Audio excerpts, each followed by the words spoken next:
This bait, oh, look at that one. Golly, look at that one. Golly.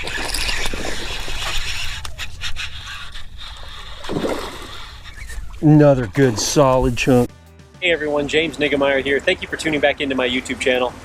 I've launched the boat a little while ago with the sole idea of coming out here to do a video on swim baits and fish head spinners, flashy swimmers, those types of things, because they're such great fall type techniques. But as I got here and really kind of started to fish around, the clouds came in, and honestly, I think it's going to be a better topwater day. So I'm kind of keeping my mind open and may have to flop back and forth, but I think the topwater bite might actually be the deal today. We have a tendency as fishermen to want to go against the grain and try to make happen the thing we want to make happen, but I'm going to actually try to go with the flow and see if the fish will tell me what they like best. And I think this topwater could be the deal. In the fall of the year, they're so keyed in on that bait, and there's a lot of bait shallow, so they may want to eat that topwater. Thanks for tuning in. Let's catch them. So it seems like these clouds are kind of moving in and out and creating some periods of sun and some periods of just overcast. But I feel like it's going to make it conducive for fish, or make it right for some fish to move up shallow and begin to feed on some bait fish. What I've learned is that this time of year in the shallow water, these fall bass will actually wolf pack up and kind of maraud down the banks. So let's see if that happens, see if we can run into some of those fall wolf pack bass.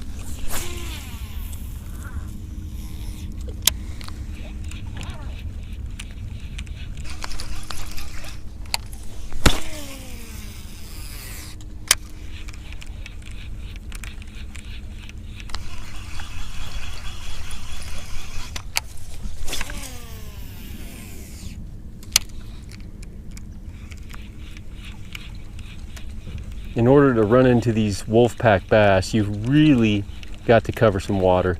I may be not even moving fast enough to cover the water that I need to in order to find them, but I'm also in an area that the water's pretty stained, and there's even some stumps and different things like that underneath the surface, so I don't want to really run into anything as I'm trying to kind of explore this area. I've been in here before. Oh, look at that one. Golly. Coming at me. Whoa. Ooh, bunches of big shed. Wow. Look at that. Look at that. On the old sexy Dawg. Yes. As I was bringing that fish in, I noticed there was I got it. He's wearing it. Let me drop the power poles. I'm gonna need some pliers for that. Wow. I noticed when I was reeling them in, there was a bunch of big shad coming at me. Boy, it's, you know, one of the most satisfying things about bass fishing is when you can have an idea. Look at his belly, he's all full of bait fish. When you can have an idea and put it into practice or put it into play and it works out. Awesome. Put that fish back. Wow. Pretty fish. Okay. That was awesome. So how cool was that? It's always awesome to get out here, have kind of a game plan, an idea of what you want to do. Picked up this Striking Sexy Dawg hard knock. It's got that, it's called a hard knock because it's got that knocking rattle or knocking bearing in there. And came up here in this super shallow water. I mean super shallow. It's probably not even a foot deep. And threw it out by that stump over there, and one just tomahawked it. And I saw bait just shooting off the bank out in front of it as I was reeling them in. So we may be onto something. I'm hoping. I dropped the power poles. Let's see, make a couple casts and see if there's a couple more around here.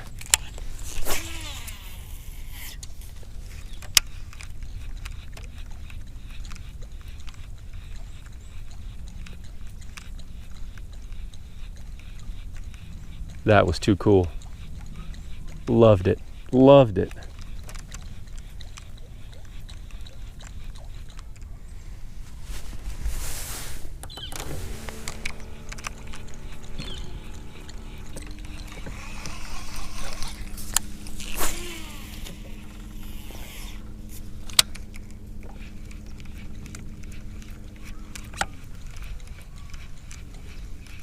Topwater is just always a good bet this time of year. You can just put one in your hands, and it may not be the best thing to catch bass with on a given day, but if you just keep it honest, you'll be able to get a few bites on it on most days.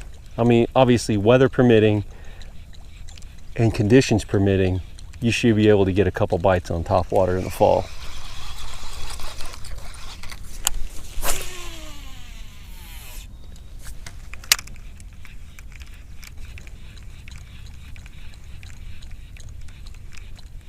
This bait, oh, look at that one. Golly, look at that one. Golly.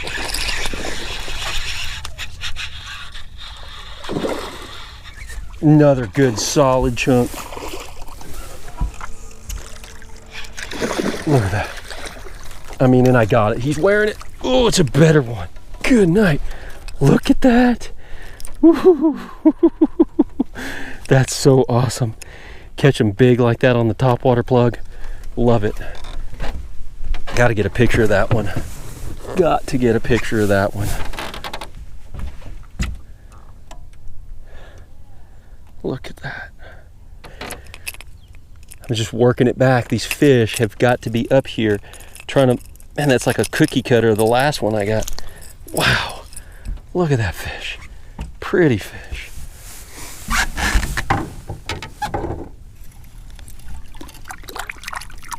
Go, girl. Nice. Now I can't even tell you how cool this is, because now I'm on a pattern. Now I know that what I'm doing is right, because I caught one over there, one that was just up there, and then another one back in the back here. So excited I could get back out there and see if I can get another one. He bit it out about halfway back. I would say that the sound of that that knocking topwater was calling it to him. I mean, they was just calling the fish to it. And because they're only up here for one thing. I mean, it's literally, it probably isn't even a foot. Look at that, I'm just touching the bottom right there. Right there's the bottom. It's gotta be a foot, foot and a half. I mean, they're up here because they're either eating bluegill or gizzard or threadfin or whatever bait fish that might be up here in the shallow water. So that's double cool. I mean, and they're getting it. They're just, they're not even just maybe getting it. They are getting it. They're eating it. So that's also another plus. You know you're on the right deal when the fish are eating it like they think it's the live bait. Right over there. See if there's one over there. And I've just been doing a steady walk the dog retrieve. So that's the thing that's so easy about this bait, is you just twitch it once and it goes left, you twitch it again, goes right, twitch it again. I mean, the bait just wants to walk.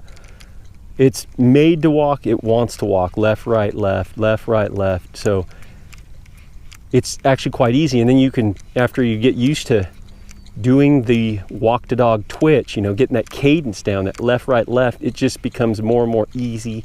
That muscle memory gets built in. And it's really just a simple way to work it. But initially, it takes some getting used to. But the thing that I always say is make for sure that you start twitching to get that bait to go left, right. See, twitch, it goes left, then right. And then you can start working on adding some real movement, turning the handle, and that'll end up, you'll end up with a walk the dog cadence that's sustained and just flowing. It takes a while. It takes a minute of repetition and working on it to get where you want to be. There's got to be some more in here. Boy, when they just commode flush it like that, that's, I mean, I'm not going to say it's the greatest thing in bass fishing, but it's close. It's up there with everything else anyway that could be chosen for the best way to get a bass bite. I don't think I can get back there, but if I could, I bet that's where there'd be some more. Especially that big old log up there. It's funny, now the sun's out, just kind of mix it up. See if there's a better retrieve the fish might like. I mean, it's so shallow, look at that. Little sandbar right there. I mean, we're shallow.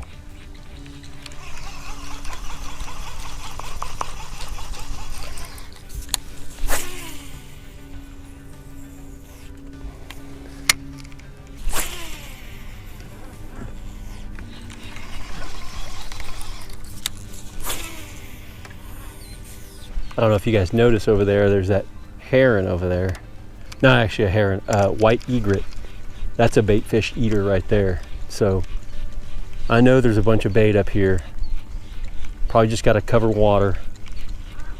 Those first 2 bites though, those were awesome. If I don't get another one, I still totally think it was the best idea, because you just got to love it when you can catch them on top like that.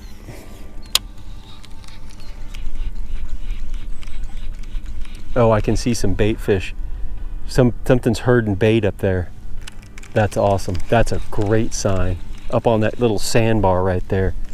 I may need to try to come in through this other way, because obviously the creek kind of swings out like that.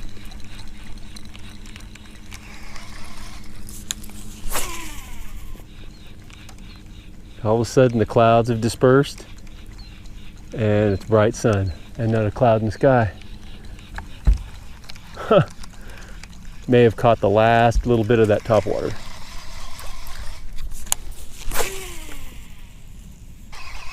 I can't tell you how dirt shallow it is up there. I mean, shallow.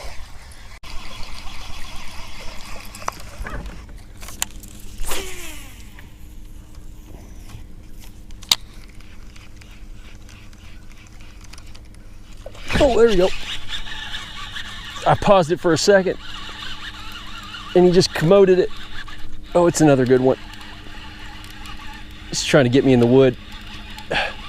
Come on, come off of there. Off that little sandbar. Look at that.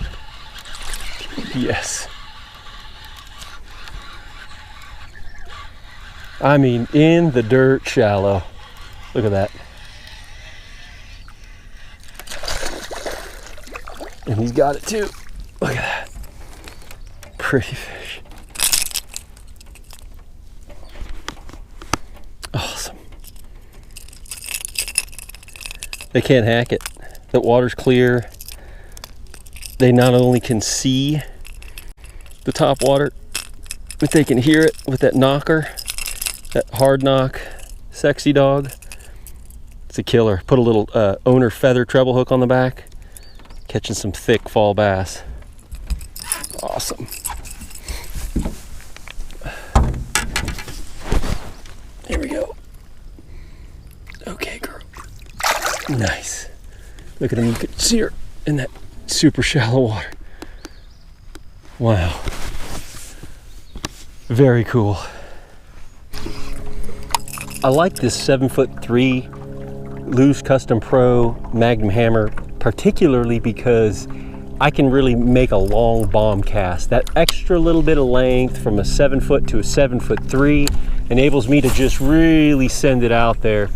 And it seems like whenever I'm fishing in the fall, a lot of times these fish will be up on these flats and the water will be clear because it's basically there's fewer and fewer storms that come through the summer and the water level drops and the water's clearer. So making a nice long cast is really important to get those top water strikes from fish that are in shallow and clear water.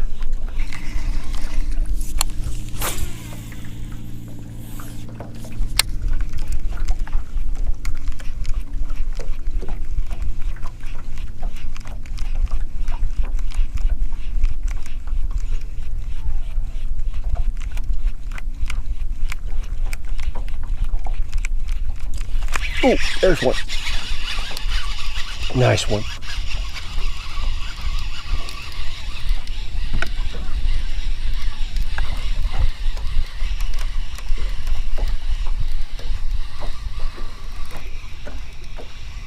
Picked up some grass on my line.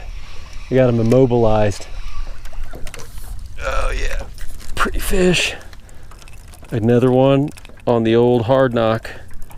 Gosh, there's something about that sound just draws them. They can't handle it. It's like the Pied Piper of topwaters. Pretty fish. Look at that. I love fishing in the fall. It's like absolutely one of my favorite things to do is catch them on topwater in the fall.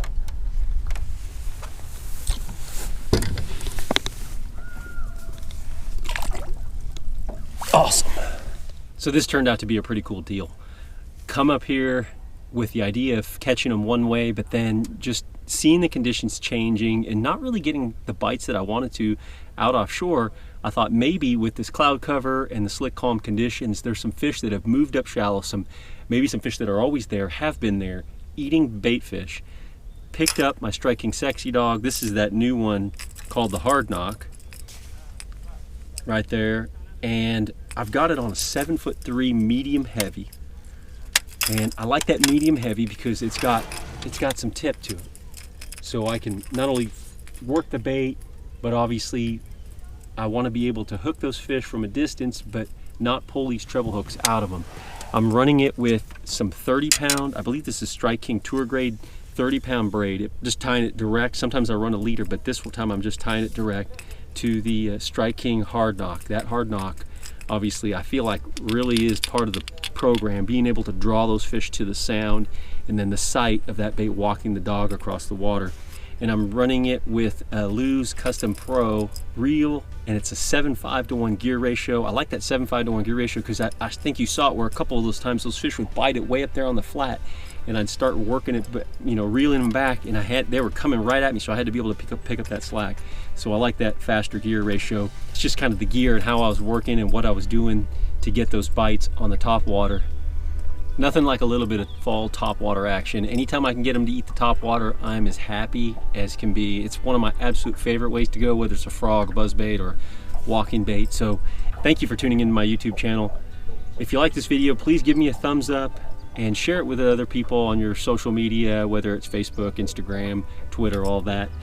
I would appreciate it. It helps me grow the channel and gets the word out that I'm doing these regularly on Wednesdays and Saturday evenings, uploading on my YouTube channel. So again, thank you for watching, and until next time, good fishing.